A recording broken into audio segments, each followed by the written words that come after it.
Comment ça va le Camp Open Mind? J'ai essayé de respecter le temps comme d'habitude. Le thème c'est la folie des sens. J'ai longtemps hésité entre vous parler de l'une de mes expériences de déni. Par exemple, comme la fois où il y a une doctoresse qui m'a annoncé une nouvelle très grave et que mes oreilles ont décidé d'entendre autre chose. Elle a même écrit le nom du service que je devais contacter le lendemain matin à la première heure en lettres majuscules, donc il n'y a même pas d'excuse que ouais, c'est l'écriture des médecins. Non. Mes yeux ont décidé de lire autre chose. Le nom de la maladie était dans le nom du service. Mes yeux ont lu autre chose. J'ai hésité à vous raconter ça, mais non, finalement, je ne vais pas vous raconter ça. Donc, ce que j'ai choisi de vous raconter, ça s'est passé en...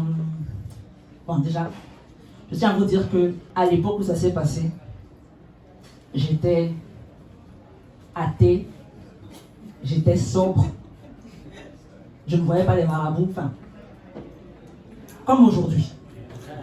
Donc, ce que je vais vous raconter, je vais vous le raconter non pas comme ça s'est produit, mais comme mes sens me l'ont raconté. Donc, on est en novembre 2017.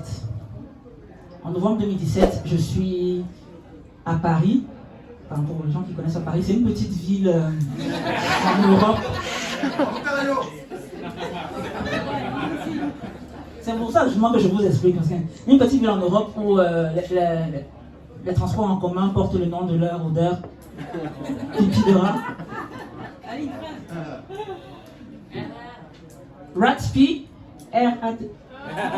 Non, mais moi je fais de l'humour de bilingue, de niche. Si vous voulez pas comprendre, c'est votre problème. Moi je me suis dit, voilà, à Toronto, pour réfléchir en anglais. Non, je fais de l'humour. Non seulement il faut être bilingue, mais en plus, il faut connaître Paris. Non, je fais de l'humour de caniche. De niche de caniche.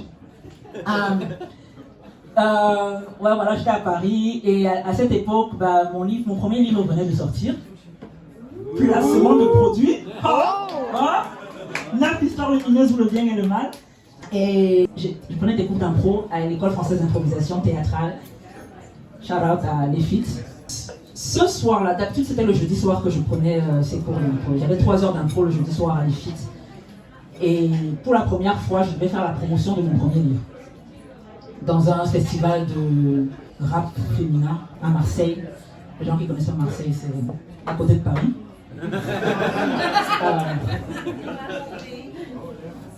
Ce jeudi-là, je devais déjà être à Marseille, donc il a fallu que je déplace mon cours à une autre date. Donc on m'a mis sur le cours de mardi. Je vais alors mardi à l'impro. J'arrive, moi je suis très, très introvertie, n'est-ce pas? J'ai mon anxiété sociale, donc les gens du mardi là, je ne les connais pas. Donc je ne leur parle pas. Mais il y a tout de suite un extraverti, vous connaissez les extravertis. Quand un extraverti me repère, voilà, on reste avec lui jusqu'à la fin de la soirée. Il y a un extraverti qui me repère, un petit français blanc, qui se met à me parler, il va voir. Et pendant qu'il me parle, tout à coup, et là on est dans une salle où il y a énormément de monde qui se change, parce qu'on porte tous des t-shirts de niveau, donc moi j'étais débutante. On porte des t-shirts de niveau et on se change ensemble. Et pendant qu'on se change et pendant que tout le monde bavarde, là, moi, tout à coup, mes oreilles baissent le volume de toute la salle. Et dans ma tête, j'entends « Retourne-toi ». J'entends loud and clear « Retourne-toi ». Et je me retourne et je vois à l'entrée de la salle, il y a la porte là, qui entre dans salon. Là, mes yeux, c'est comme si on filmait...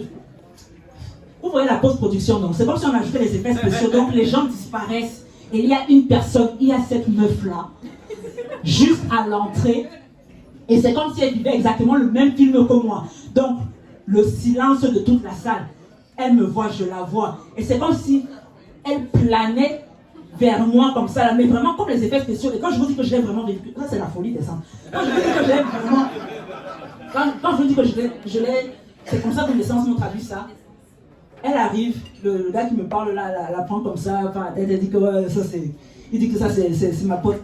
Non, dès que tu me dis ton nom, j'oublie ton nom tout de suite. Même son nom, j'ai oublié. Mais je pense que c'est un truc comme Laure, un truc genre, j'ai oublié son nom. Il me semblait que c'était cool. Et depuis ce moment-là, oulala, moi je suis... Et j'ai l'impression qu'elle aussi, elle est... Bon, on se change, introvertie, on dit rien. Mais elle aussi, elle est pas mal introvertie. Mais, donc, on entre finalement dans la salle d'impro. La salle d'impro, en fait, c'est un immeuble avec où on fait plein de cours du soir. Donc, il y a des tables avec des chaises, comme pour les cours de portugais, etc. Quand on arrive, on prend toutes les tables, on les met le long du mur. Et on prend les chaises, on les met le long des tables. Donc, il y a, on va dire, une cinquantaine de chaises, une cinquantaine de façons de s'asseoir. Et la salle au milieu, là, c'est la scène. Donc, quand on joue une scène, n'importe qui peut intervenir et décider de faire, je ne sais pas quel personnage ou quel objet dans la scène. Donc, elle et moi, pendant toute la soirée, pendant les 3 heures, on montait sur scène et on s'arrangeait pour s'asseoir juste à côté l'une de l'autre comme ça, là. Et on se touchait comme ça, là. Je te jure! Je te jure! Mais est-ce qu'on faisait l'eye contact? Jamais! Jamais!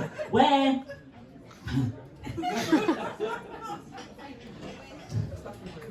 À la fin, on est censé mettre les manteaux, tout ça. Tu te dis que quelqu'un va se dire, bon, salut, je m'appelle Joe. Enfin, on échange les numéros. Même pas! Même pas! On s'en va comme ça. Voilà alors comment, 2 jours après, à Marseille, je rencontre ma future petite copine. C'est ça qui est bizarre. Parce que là, j'avais l'impression, je ne sais pas si c'est mon âme sœur que j'ai rencontrée. Parce que je sais que si elle entre là maintenant, je sais qu'elle sera là. Elle serait mon dit que... Retourne-toi. À Marseille, j'ai rencontré ma future petite copine. Mais je ne savais pas encore que ce serait ma future petite copine. Elle me draguait, mais je ne me rendais pas compte. Donc, quand je reviens de Marseille, je m'inscris quand même pour le Noël de l'école d'impro. Moi, je me dis, c'est ma dernière chance de la voir. Parce que il y aura toutes les salles, toutes les classes qui seront là. Donc, je me mets sur mon 31 et demi. Il faut acheter un petit cadeau là. À moins de 5 euros, j'achète un manga yaoi. Vous connaissez les yaoi? Boys Love? Non, vous ne connaissez pas. Vous êtes que des hétéros dans la salle, ça c'est quoi? Bref, elle n'est pas là. Et ce que j'ai envie de dire pour terminer, c'est que... Non, bon, j'ai envie de dire 2 choses. La première chose, c'est que la copine que j'ai rencontrée derrière, elle m'a appris une théorie. Elle dit que dans la dynamique de couple, il y a 3 types de personnes. Il y a les lionnes. Chez les lesbiennes, hein. Il y a les lionnes. Il y a les rhinocéros. Oui, et il y a les antilopes. La lionne, quand elle te veut, elle va te chercher. L'antilope, quand elle te veut, il ne va rien se passer. Tu es obligé de venir la chercher. Et l'hippopotame, ça dépend de la dynamique. Quelquefois, si tu es une lionne, ben, elle sera une antilope à côté de toi. Si tu es une antilope, ben, elle sera une lionne à côté de toi. Ben, d'après mon ex, quand 2 antilopes se rencontrent, il ne se passe rien. Donc, il faut une tierce personne pour faire... voilà. La deuxième chose que je veux vous dire, c'est que si j'ai choisi... Hey, c'est pas le...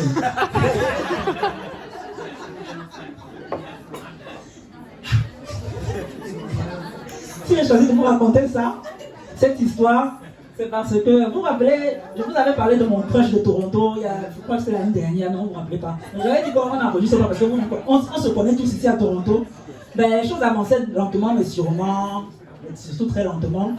Parce que mon crush n'est pas une lionne, ni un hippopotame, ni un antilope. C'est la mouche. Tu respires à côté, tu fais le monde entier s'envole. Donc, j'avançais lentement pour qu'elle ne s'envole pas.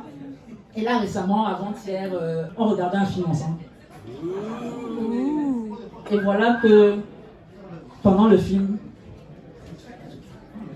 elle me dit: où est-ce que je pourrais rencontrer un homme comme ça?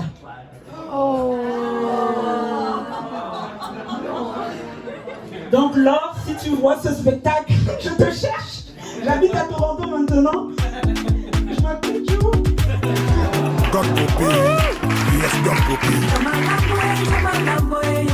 Allez, tout le monde debout. Debout, debout, debout, debout, tout le monde.